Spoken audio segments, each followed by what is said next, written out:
Hey traders, welcome to another weekly game plan for the FX, commodities, and crypto markets. It's been a frustrating few weeks in the market. As you've seen, since basically the beginning of the year, we've been in pretty much a sideways chop, which has made it difficult to get into some really decent longer-term trades. And we're still kind of waiting to see what is the dollar going to be doing from here. Are we still in that dollar bear market, or are we starting to see a shift towards a bull market? I'm still holding on to my thesis that we're heading towards that dollar bull market, but the price action hasn't reached a point yet where the clarity is there for us. There's obviously a couple of possibilities that could be playing out at the moment. One of them being potentially a corrective structure for further downside in the dollar, something along these lines. So basically, with every new high we make, we become more interested in this dollar bull market thesis, but we're not quite there yet where we can have a lot of certainty as to what we're looking at. Going to the 4-hour chart, you can see how all we really have at the moment is a complete structure in terms of an impulse to the upside, a zigzag corrective move, an impulse to the upside to that 1-to-1 region, and then from there a little bit of a sideways chop. So really where we're at now is figuring out this little section here. Is this the beginning of a move to the downside, or are we seeing a corrective move for further upside? And nothing's clear with that just yet. If we go into the really lower time frames, the hourlies, we can start to see that structurally what we're looking at is, and what I believe is going to occur this week, is we have this impulse, and then we go into what I think is the beginnings of a bit of an expanding triangle corrective structure, because you have this fairly big 1, 2, 3 up. We have a 1, 2, 3 down, 1, 2, 3 up. We should get another 1, 2, 3 down to break these lows, a little bit of a rally up, and then from there we see at the very least a move down towards kind of 90.5, and then it's decision time. Like, where are we going to be going from here? That's going to be the key driver as to where the dollar is going to be headed moving forward, because this could all just be part of the corrective move for upside. It could just be part of our little A wave, and we go into a more drawn out correction for more upside, or this could just start to impulse to the downside, and we can see that dollar weakness continue. 10-year yields continue to rise, which is really a big influence on the dollar at the moment. I think those yields are going to continue to rise, in which case I don't see how the dollar can remain subdued. So I still remain in that bull market thesis, that we're going to be switching towards a bull market. But like I said, the price action hasn't clarified anything just yet. So we're going to be keeping a close eye on this over the next week, maybe 2 weeks, to see exactly what's going to be evolving out of this price action, and where we can become more certain that this dollar bull market or the dollar bear market is what we're going to be seeing for the near future. When we go into the euro, it's a little bit of a different story. It's not as clear cut as that expanding triangle on DXY. Similar scenario. If we zoom out, you can see we've had quite a strong move off the highs, and nothing yet resembles to me that what we're seeing here is a corrective move for further upside. I remain in the dollar bull camp, like I said, and the euro is one that's kind of confirming that for me on the higher time frames. But in the lower time frames, there's still not much clarity as to where we're going. We still have just an impulse down, 1, 2, 3 up, and an impulse down, and now we're kind of stuck in this little range here. This range seems a lot more corrective for downside at the moment. As you can see, we're struggling to get upside here. But if we go with the DXY model, you can see we have this impulse up. We have a 1, 2, 3 down, 1 up, 1 down. So perhaps what we're seeing is something along the lines of another expanding triangle that just doesn't have that form just yet. It's very early days to say this is an expanding triangle. After this little impulse, we get a bit more of a move, and then another impulse up.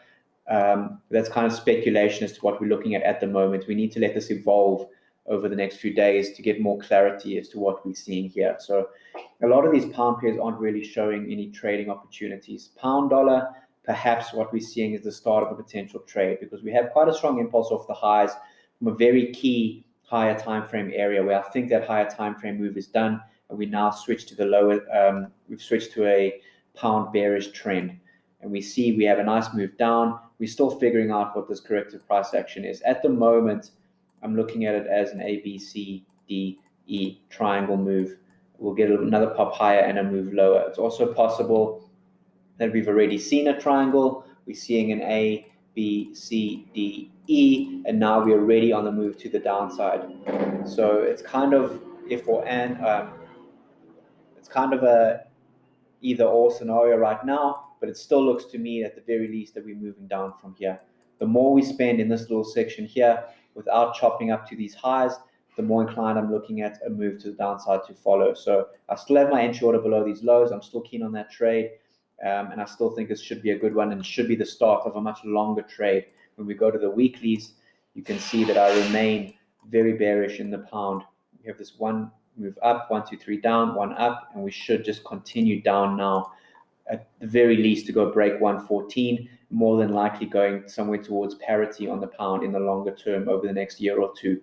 So I'm very interested in a change of longer term trend here. I'm very interested in getting into a longer term trade. Aussie dollar, US dollar, it's kind of a mixed bag at the moment.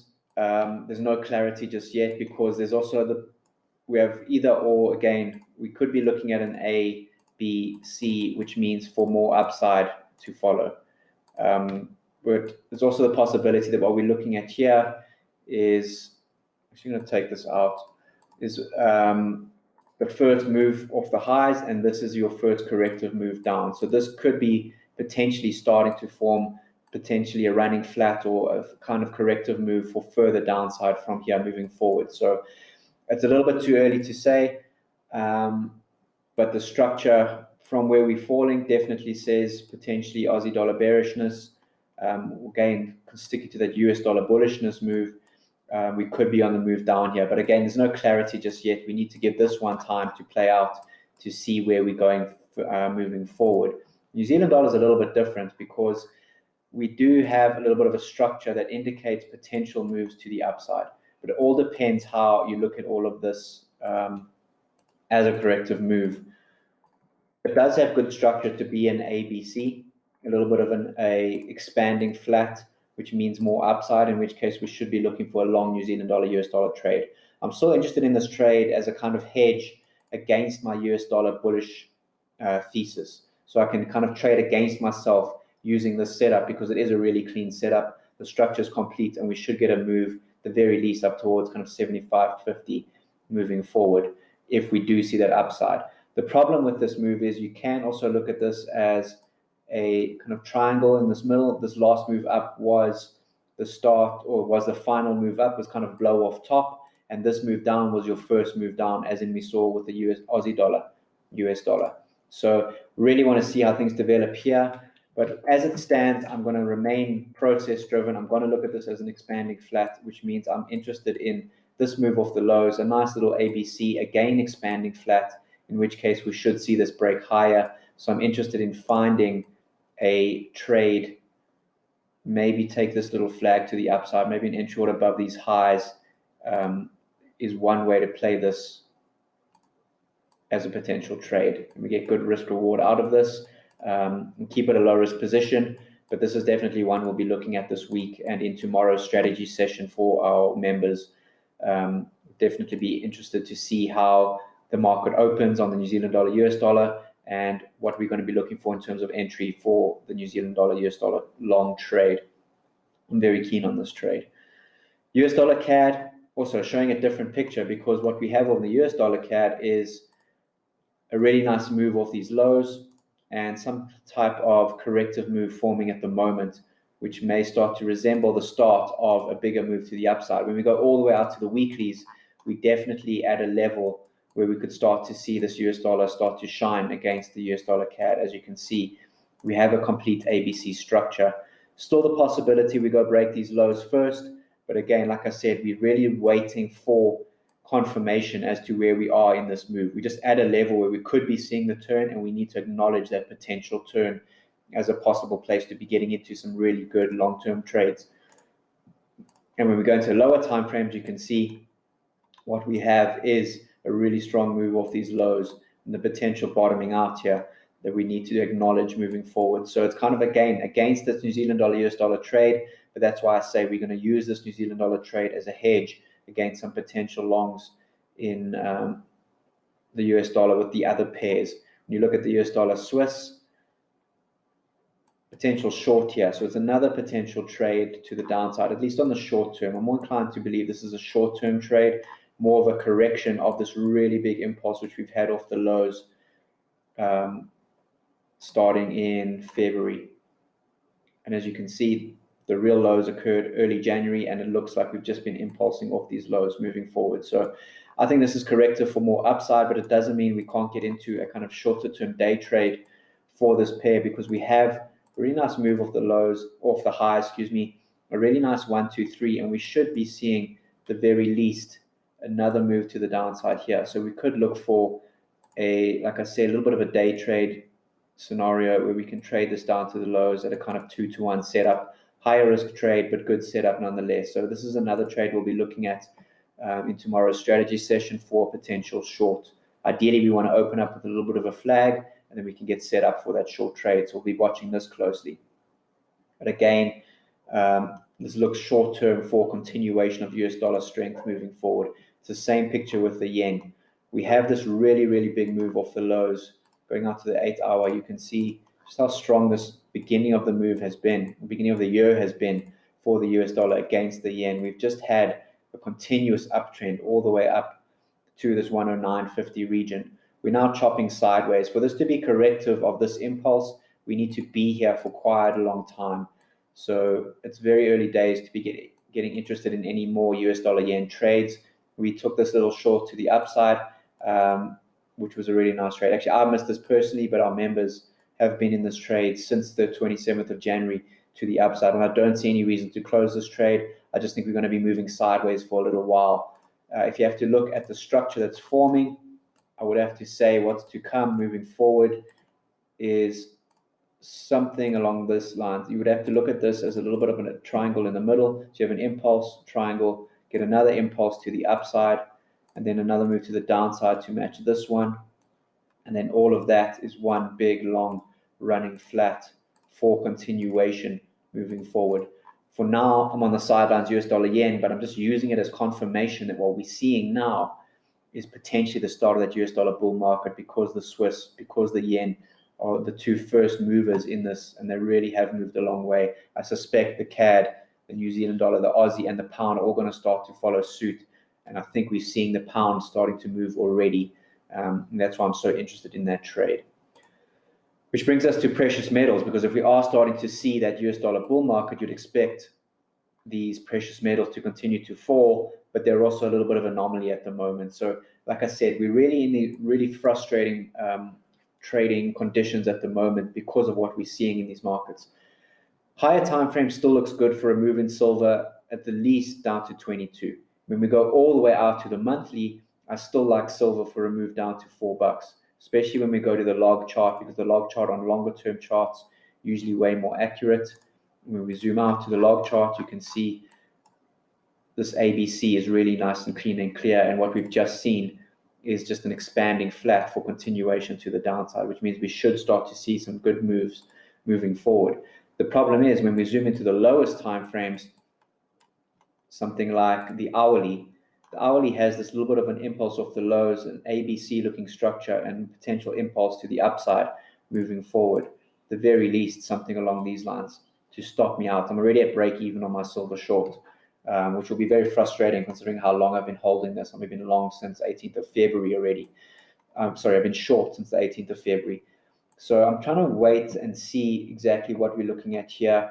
I still think we have at least one more leg down towards 25.50. I might close my trade in this region, take a small profit, and just put an inch order below the lows and just see how things develop moving forward. There's also the possibility that what we're seeing here is actually just a kind of triangle pennant type structure. We have an A, B, C, D, E. We're going to chop around here and then impulse to the downside really strongly. So it really makes my trade management really challenging as to what to do from here moving forward. So I'm going to just see how price action developed on the lower time frames and just let price action help me decide what I'm going to do. Very similar with gold. What we're seeing in gold is on the lowest time frame, this impulse off the highs looks like an ABC structure forming and then a move higher. We may have already seen the ABC structure complete, and we started to chop back up to the highs. When you look at this correction impulse, it may just be the start of a correction before continuation moving forward. Like we said, the dollar is still chopping around, but when the dollar starts to move, we're going to see gold start to move. And the one issue I have with closing this gold short is when you go to the gold miners, GDX, you can see structure-wise, just to zoom out, you classic chartists will like this because it is a really clean head and shoulders with a break of the neckline and a retest of that neckline. So we're testing that neckline as we speak. When we go zoomed in and we use price structure, our type of analysis, the much more detailed analysis, we see we have this ABC running flat where the C wave is the retest of the neckline. So there's a lot of confirmation we're getting in this region that says, okay, we're going to start to top out in gold miners and then a big leg down to come, the very least, probably down to 18, but more than likely going to go break 12, which is obviously very bearish for gold. So when we go back to gold, we can also look at gold as a little bit of an A, B, C, D, E triangle structure, very much a pennant for continuation to the downside. So it's made it very difficult to trade precious metals, but I think the one way we can trade it is to look at something like platinum as a hedge against my silver and gold shorts. So go into platinum as a long, because platinum has this really nice lower degree structure where we have impulse off the lows. We go into a pretty clean ABC corrective structure, getting a fairly decent little flag on the lower time frames now. I'd like to see that develop over the next few hours, maybe the opening hours of the session, of the Asian session, and then from there we can look for a little bit of a long trade in platinum, just to hedge against any possibility that we're seeing a turn in precious metals. I just don't see how precious metals are going to turn if yields continue to rise. So this is a nice little hedge I'm going to consider taking. So I can hold on to my silver and gold, take break even on those if platinum or if precious metals do turn. I'm already on break even. My stop loss is break even for silver and gold, and then platinum will start to run, which will give me some profits in the precious metal trade at the very least. Another one we'll be keeping a close eye on is copper for the overall kind of economic story. What I'm really looking at is, what are we seeing here? Are we seeing the start of an ABC for continuation to the upside in copper? It's starting to look like that at the moment because we have a nice A wave down. We have an impulse up, 1, 2, 3. The next move up should be a move up, especially if we break these highs. Then it means we're going to be seeing an ABC for continuation to the upside. So shorter time frames look pretty bullish for gold, for copper, and obviously that's going to affect precious metals too. It means the global economy is still believing that copper is on its way up. But that obviously goes against my bullish dollar theory thesis. So like I said, there's a lot of trades that are kind of acting against each other at the moment, not confirming the full picture, but we'll have to just wait and see how they're going to play out. Obviously, if this little copper move continues to behave like this, we'll have to look at our thesis and look towards that continuation in dollar weakness, at least for the short term. I still believe long term this is going to turn. I actually know, I don't want to say I know for a fact because it is probability based, but longer term, when we look at the dollar, it's either are we turning already or are we going to go and break these lows at 88 and then turn to the upside? That's my thesis. It's not a kind of are we going to go to dollar or are we going to continue to dollar weakness? It is a when are we going to dollar bullishness, because I believe it is inevitable, kind of 90% probability that it is inevitable. So when we look at copper, perhaps we just see one more test of these highs, head up towards 1450, 14.6 or 4.5, 4.6, and then turn from there rather than turning now. So like I said, it's just a matter of time, just a matter of being patient, seeing how things develop over the next few days and weeks. Then we can get very clear as to where we're going over the next few months and take advantage of those conditions. Euro pound, nice little short-term setup here on the euro pound. We have a nice little A wave, really nice choppy B wave, potentially starting to see the move back up to 87, 87.50, somewhere there on the euro pound. So nice little short-term structure trade, and we have a nice little flag already. So again, a nice little setup for a long trade that we'll be looking at in tomorrow's strategy session for our members. Nice little setup. A couple of nice little setups heading into the start of the week for some shorter term day trading type structures, looking really good. Euro yen, kind of hedge against that, is a euro yen trade that we're already in. We're moving this to break even fairly soon, I believe, because we're already in a full risk position. We're already holding 2% of our capital in this trade. So we call that a full risk position. Downside target looking really good. We could get 6.8% out of this if we go and touch our 125 target. And the structure looks really good. My only concern is this euro pound is obviously price action that is exactly against what we're looking at the euro yen. But it doesn't mean it's not going to play out. I still think we're heading into a yen-based strength period at the moment.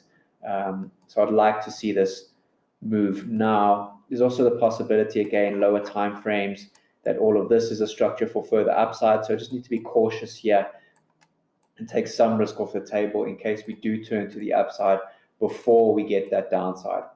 And when I look at something like the Aussie yen, New Zealand yen, it looks like there's a little bit more upside before we get that turn. So very cautious, very technical trading this week. We have to be very kind of tuned into the lower time frames as to what's happening and how to take advantage of that. So I'll be moving my euro yen to break even once I can see what the morning session is looking like. I may even just take 1% risk off the table and trail my stop down to these lows or down to these highs, just to give it a little bit of room to breathe. So yeah, like I said, tomorrow's strategy session is going to be a big one because we can make a lot of those decisions then once we see how the market opens. Euro New Zealand dollar long is still in, so kind of in match with my euro pound trade. I like it. We have a nice move up. We're still correcting, still chopping around. I really want to start to see this move now because of how long we've been in this corrective move. Structure-wise, we could still go back down to these lows.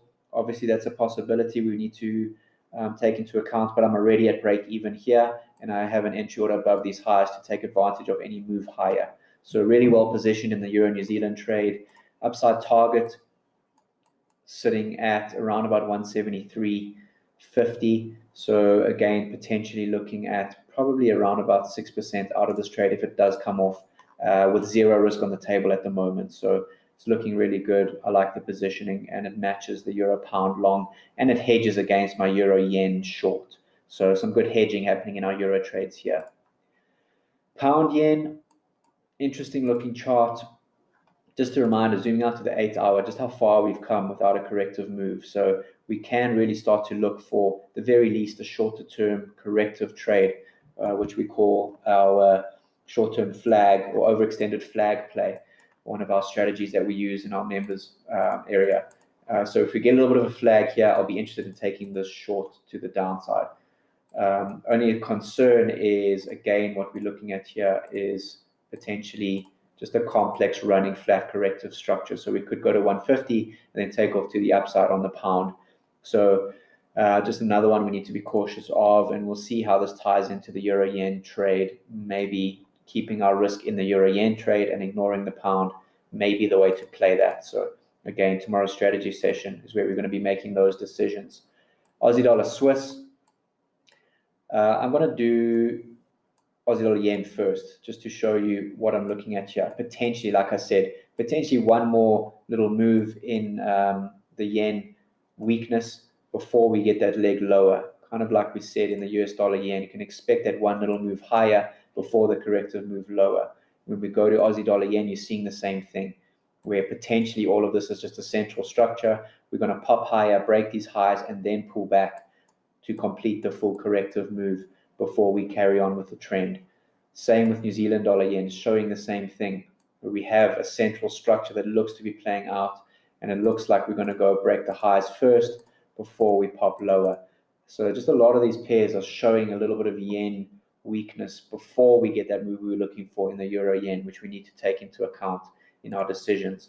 Aussie dollar Swiss showing very similar type structures. We have this very big impulse off the highs to the downside, then a strong push back up, and we go into the sideways move. So I suspect we're going to pop down, break these lows here, then pop higher, and then have another leg down, and all of that's going to be one big correction. Nothing to trade in here for me, except once we get up to these highs. That's going to be a really nice trade to the downside, and then a potentially really good trade to the upside. So these choppy conditions are reaching a point where we can really start to take advantage of them moving forward. Same with New Zealand dollar Swiss. just a little bit of a different structure. It looks to me like a triangle, and then this is going to break to the upside, where I'll be looking for the short to the downside from there once we break those highs at 67, 65, somewhere in that region. Cad Yen is another one we can look for the short. We're going to short the CAD. It's looking really good. Just going to the 8-hour, again, even more overcooked than the pound. So I'm more inclined to take the Cad Yen rather than the pound yen. When we zoom in to the hourlies, we can see we have a really good setup, what we call, again, our kind of overextended flag strategy. In this case, it's more of a 1-hour corrective structure, or more of a 15-minute corrective structure. But when we see this kind of structure, it is really nice confirmation of what's to come moving forward. So this is a trade we'll be very interested in as a short trade, especially being so overcooked on the higher time frames. So we'll be looking to take our extended flag play on this one in tomorrow's session. Swiss yen is one I've been really bearish about. So I'm really interested in the Swiss yen as well. Short trade. I'm just inclined to wait and see a little bit of a corrective move in this region, and then I'll be interested in getting into that short. I still have my longer term strategy, entry order below these lows with a stop above these highs. So a much wider position, one I'll be holding for much longer than some of the other positions. So we'll be keeping an eye on this throughout the week. Oil, sadly, we got taken out break even, and then we just saw a really big move to the downside. I see continuation to the downside in oil. If you are in this trade, I will try and hold it a little bit longer, especially when you go into lower time frames and you see there's a little bit of an ABCDE expanding triangle type structure that we have here. It should continue to move to the downside. So I'll be kind of inclined to take a little bit of risk and hold this position beyond what we were expecting. And like I said, we were overcooked in oil, and this downside target could go and touch kind of $50. And you don't want to let go of this position too early because of that downside potential. Definitely at break even. So you want to take your risk off the table and then just give this some time to develop. If we really start to look like we're heading higher, you should be able to get kind of 1% out of this. Maybe you can just trail your stop down to these lows here, a little bit of a trailing stop, and then you can get 1% out of it minimum. But I suspect with the structure we're seeing on the lower time frames, continuation to the downside from here. Then finally, crypto. Crypto is interesting because this little chop higher really looked to me like we were going to go break these highs at 62 before we saw a pullback. Possibly still seeing that with the little bit of a structure we have here. I wouldn't like to see this expanding flat. I would like to see a little bit more higher momentum in that. But when we zoom out, we can see the structure still looks good, where I'm looking at all of this as one long corrective move.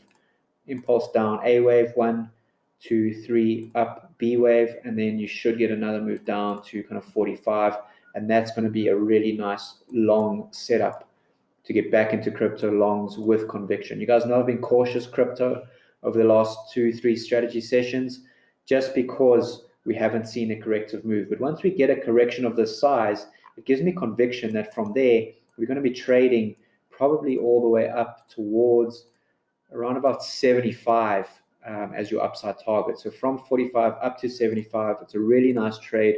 It's really worth the risk to get long from somewhere like there. But getting long from 43 without a corrective move on the dailies all the way back to basically September is really cautious. But when we see a corrective move that you would consider probably an 8-hour corrective move, then it's worth looking at, in my view. It's really worth looking at your longs once you've seen an 8-hour corrective move. But until this plays out, I'm kind of on the sidelines on my crypto trades. I'm waiting for another entry potential. 45 looks like a good entry if we get the price action I've been looking at, because we've got good complexity in the B wave. We'll get a nice C wave to the downside.